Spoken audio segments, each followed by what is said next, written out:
Oke, dari bagian belakang, sorry.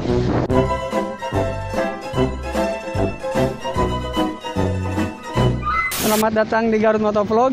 Nah, kali ini kita bakalan lihat secara real sosok dari CBR 150R.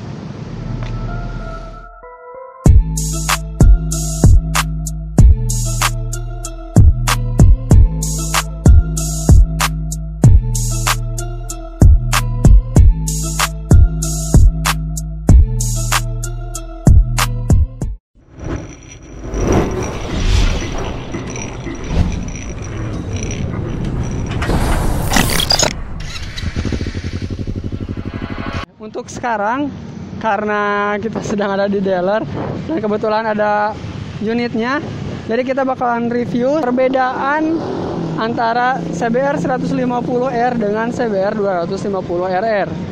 Nah, di sini cuman kekurangan dari video ini mungkin kita tidak bisa cek sound untuk suara knalpotnya dan kita tidak bisa memperlihatkan display speedometer dari motor ini karena motor ini masih baru dan nih akinya tidak terhubung, jadi kita mungkin hanya akan bahas motor ini hanya dari bagian luar saja.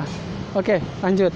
Oke, dari bagian depan jika dilihat sekilas memang terlihat sama, tapi ketika kita lihat dengan detail ada beberapa perbedaan dari motor ini dengan kakaknya.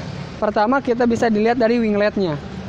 Wingletnya kalau di CBR 150 ini dia menyambung. Sedangkan di CBR 250 kakaknya, di wingletnya ini terpisah. Jadi di sininya ada cowakan gitu, terus ke sini lagi nyambung. Itu pertama. Terus yang lanjut ke bagian bawahnya sedikit. Kalau dilihat dengan kasat mata sih untuk bottom-bottoman ini masih sama ya, dari spakbor, dari suspensinya. Ini masih terlihat sama. Cuman yang membedakannya adalah di piringan cakramnya. Di si CBR 150 ini dia masih menggunakan piringan cakram yang biasa, sedangkan di kakaknya itu sudah menggunakan disc brake bertipe semi floating disc. Jadi ada sedikit lagi tambahan di sebelah tengahnya, jadi nggak kopong kayak gini lah. Nah, terus bagian atasnya dikit ini sih mungkin bisa terlihat ya dari silindernya, ini masih terlihat kopong. Sedangkan kakaknya kelihatan gambut banget ya karena mungkin jumlah silindernya yang berbeda. Terus lanjut ke bagian atasnya lagi sedikit yang belum kita ini kan. Nah, di sini untuk windshieldnya juga terlihat beda ya, di mana di si CBR 150 ini terlihat ada lekukan-lekukan. Sedangkan di kakaknya itu terlihat langsung jenong aja gitu. Terus juga kalau di si CBR 250 si windshieldnya ini terlihat bening, sedangkan di si CBR ini 150 ini kelihatan agak smoke ya, jadi tidak terlalu bening. Lanjut ke bagian pinggir di sini.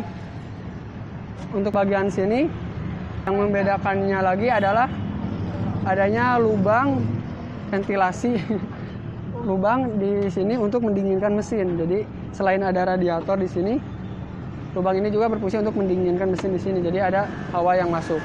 Sedangkan di kakaknya itu nggak ada. Jadi kakaknya itu polosan, nggak ada lubang ininya.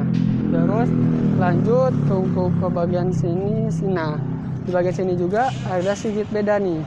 Kalau kakaknya itu di bagian sininya itu ada terlihat bodinya, tralisnya tuh kelihatan. Sedangkan di motor 150 ini nggak ada, jadi full dengan bodi. Itu. Terus di bagian tangkinya juga, bagian tangkinya ini juga beda ya, dimana si CBR 150 ini terlihat ada dua layer nih, bagian tengah dan pinggirnya aja. Sedangkan untuk kakaknya itu dibagi tiga, dari dasi di sini ke bagian tank, terus bagian pinggir-pinggir dan bagian tengah. Seperti itu, bagian depannya dulu semuanya. Untuk bagian pengemudi untuk si CBR 150 ini belum menggunakan throttle body wire, jadi masih menggunakan kabel gas biasa. Terus juga dia tidak mempunyai kill switch, jadi masih langsung tipe starter kayak gini, belum menggunakan kill switch. Lanjut kita lihat di bagian armnya nih. Armnya juga berbeda. Untuk si CBR ini masih menggunakan tipe yang kotak, cuman ada sedikit indahnya itu ada di bagian ini nih. Bagian penyetelan dari rantai. Jadi sudah menggunakan ini. Kalau yang dulunya kan seperti ini nih. Nah itu kan terlihat jadul banget. Sedangkan ini lebih terlihat lebih modern. Terus kita lihat di bagian belakangnya nih. Kita lihat di bagian belakangnya.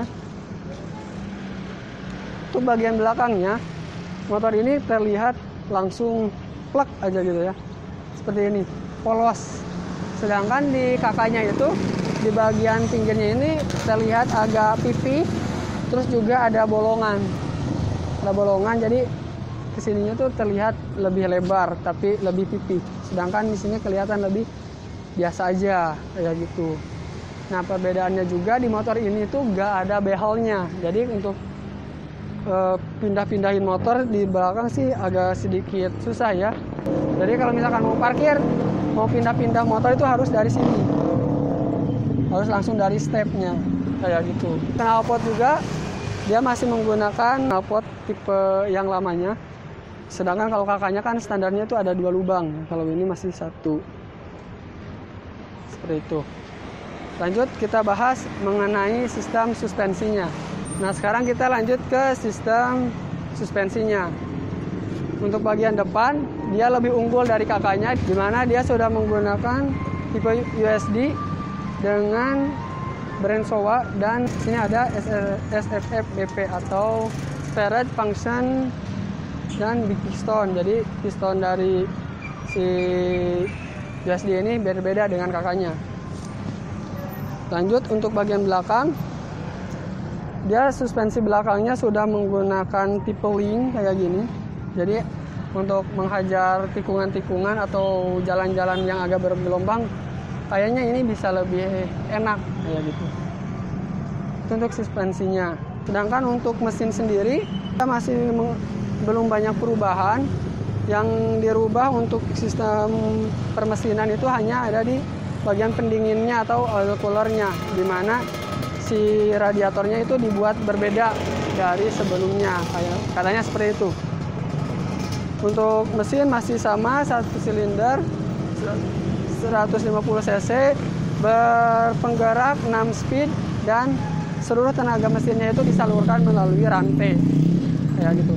Oke, segitu aja untuk video kali ini. Semoga informasi yang saya sampaikan dapat berguna dan bisa menjadi acuan untuk kalian membeli motor CBR 150RR ini. Segitu aja dari gua. Thanks for watching.